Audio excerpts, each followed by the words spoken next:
నమస్తే. ఎన్నో ఆధ్యాత్మిక కార్యక్రమాలు నిరంతరం ఛానల్లో ప్రసారం అవుతూనే ఉంటాయి. మనందరికీ సుపరిచితురాలు ప్రముఖ astrologist, life coach doctor R B Sudha గారు రాశి ఫలితాలతో మళ్ళీ మీ ముందుకు రావడం జరిగింది.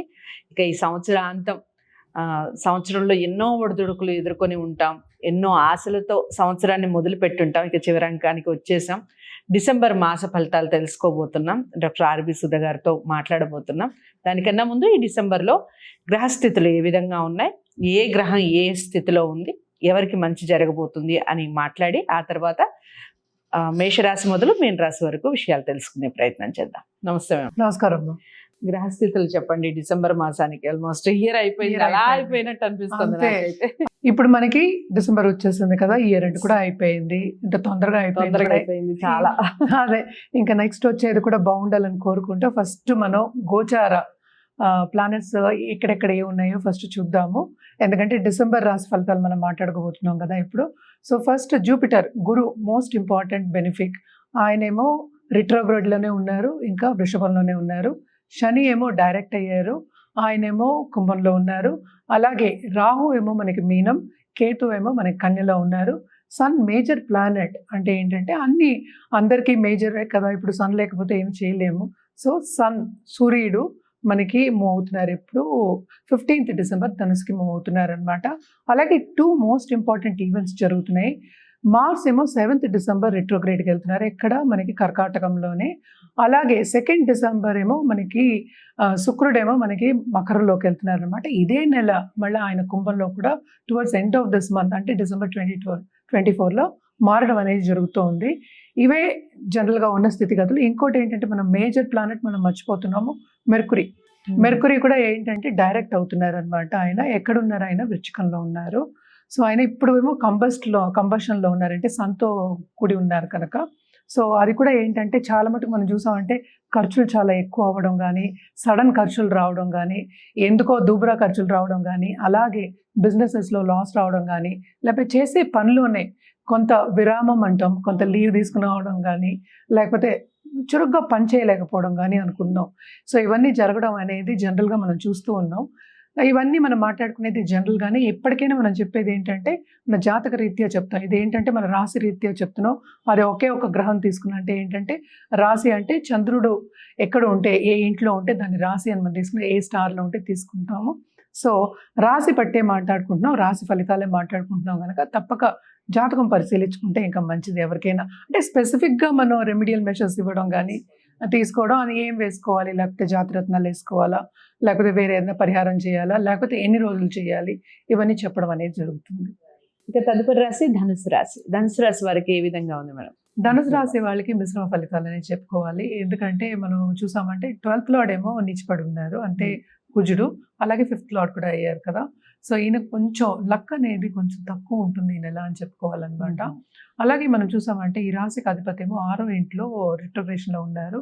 టు అ సర్టన్ ఎక్స్టెంట్ ఇది కూడా ఏంటంటే 5th హౌస్ చూసినట్టు ఉంటుంది కనుక కొంతవరకు బ్లెస్సింగ్స్ ఉన్నప్పటికీ, ఎందుకంటే సంపాదించే వాళ్ళు ఏంటంటే పట్టుకోలేరు, అవి ఈజీగా ఖర్చు అయిపోతాయి అని చెప్పడానికి అనమాట. సో కెరియర్ పాత్లో మాత్రం second half of this month తప్పక చాలా బాగుంటుంది. ఎందుకంటే 9th లార్డేమో ఇప్పుడు 12th పడున్నారు. సో భాగ్యానికి కొంతవరకు ఏంటంటే ముందుకు సాగుదాం అన్నప్పటికీ కొన్ని ఆటంకాలు అనేవి కనిపిస్తున్నాయి. ఎందుకంటే సూర్యుడు మెయిన్ కదా. సో ఈ రాశికి ఎప్పుడు వస్తున్నారు, 15th డిసెంబర్కి వస్తున్నారు. సో అప్పటి నుంచి చాలా బాగుంటుంది, ఎస్పెషలీ బిజినెస్ పీపుల్కి చాలా బాగుంటుంది. అలాగే పిల్లలు పుట్టలేదు అనుకునే వాళ్ళందరికీ కూడా కొంతవరకు పాజిటివిటీ అనేది కనిపిస్తూ ఉంటుంది. తప్పక వాళ్ళు ఏం చేస్తున్నారో అది ఆ దిశగా నడవడం అనేది జరుగుతుంది. అలాగే పాజిటివ్ రిజల్ట్స్ అనేవి ఎక్కువ కనిపిస్తున్నాయి అన్నమాట. ఇంకోటి విషయం మనం చెప్పుకోవాలి ఏంటంటే మనకి 10th లార్డ్ అంటే బుధుడు అయ్యాడు, ఆయన 12వ ఇంట్లో ఉన్నాడు అనమాట. సో ఫారిన్లో ఎవరైనా పని చేస్తున్నారు అంటే అక్కడ సెటిల్ అయ్యి పనులు చేసే వాళ్ళకి తప్పక ఏంటంటే వీళ్ళకి బాగా పైకి వచ్చే ఛాన్సెస్ అనేవి కనిపిస్తున్నాయి. ఖర్చు అనేది మనం చెప్పుకుంటూనే ఉన్నాం, ఖర్చు అనేది విపరీతంగా ఉంది. కానీ ఎక్కడ జాగ్రత్త పడాలి అంటే బిజినెస్లో కూడా దిగుదాం అనుకునే వాళ్ళకి ఈ నెల కాదు, మళ్ళీ నెక్స్ట్ నెల ఇంకా బాగుంటుందని చెప్పుకోవాలన్నమాట. ఎందుకంటే జూపిటర్ ఒకటి అండ్ వీనస్ ఏంటంటే 12వ లార్డ్ మనకి 2nd హౌస్లో ఉన్నారు ఇప్పుడు. సో తప్పక ఏంటంటే బిజినెస్ పెట్టడానికి ఉంటుంది కానీ అంత రాబట్టుకోలేరు, లాభాలు అనేవి కొంచెం తక్కువ అనే చెప్పుకోవాలి. అందుకనే ఏంటంటే సంపాదించుకునే వాళ్ళకి ఖర్చు అని చెప్తాం, అలాగే బిజినెస్ పీపుల్కి కొంత తక్కువ అవుతుంది. కాంపిటీటర్స్ ఎక్కువ అవుతారు మనకి, కాంపిటీషన్ ఉంటుంది కదా న్యాచురల్లీ. సో కాంపిటీటర్స్ది ఎక్కువ అవుతుంది, మనకి తక్కువ అవుతుంది. కానీ ఫుడ్ రంగంలో ఉన్న వాళ్ళకి 12th లార్డ్ ఏంటంటే ఇచ్చి పడ్డానని చెప్పాను కదా, అలాగే 5th లార్డ్ కూడా అయ్యాడు కనుక ఫుడ్ రంగంలో ఉన్న వాళ్ళకి మాత్రం బాగుంటుంది. సెకండ్లో వీనస్ ఉన్నప్పటికీ 12th లార్డ్ ఉన్నప్పటికీ బాగుంటుంది అనమాట. అండ్ బిజినెస్ పెడతారు, బిజినెస్ పెట్టడానికి వాళ్ళ లోన్స్ కూడా వచ్చే ఛాన్సెస్ ఎక్కువ ఉన్నాయి అన్నమాట. తప్పక పెట్టాలి, పైకి రావాలి, మెషినరీ తెప్పించుకోవాలి, ఇవన్నీ చేసుకోవాలి అని ఒక ఆలోచన వస్తుంది. అలాగే ముందుకు సాగుతారు దాంట్లోనూ. అలాగే ఫుడ్ టెక్నాలజీ చేసేవాళ్ళు కానీ, లేకపోతే ఎనీ టెక్నాలజీ, ఇప్పుడు ఇన్వెంటర్స్ ఉంటారు, వీళ్ళందరికీ ఏంటంటే చాలా బాగుంటుంది అని చెప్పుకోవాలన్నమాట. అండ్ ఆల్సో మనం చూసాము అంటే 2nd లార్డ్ 3rd లో అంటే ఓన్ హౌస్, అంటే కుంభంలోనే ఉన్నారు అండ్ రిటర్నేషన్ నుంచి డైరెక్ట్ అయిపోయారు కనుక తప్పక తోబుట్టువులకు కూడా బాగుంటుంది, వాళ్ళతో కలయిక ఉంటుంది. అండ్ ఆల్సో కలిసిమెలిసి ఉండడం అనేది ఉంటుంది. ఏదైనా మిస్అండర్స్టాండింగ్ ఉంటే తప్పక తొలగిపోతుంది, ముందుకు సాగుతారు. అలాగే ఎప్పుడో మన ఫ్రెండ్స్ని కలవలేదు, ఎప్పుడో మిస్ అయిపోయారు ఆయన ఫ్రెండ్స్ అనే వాళ్ళందరూ కూడా కలిసే ఛాన్సెస్ కూడా ఎక్కువ కనిపిస్తున్నాయి అనమాట.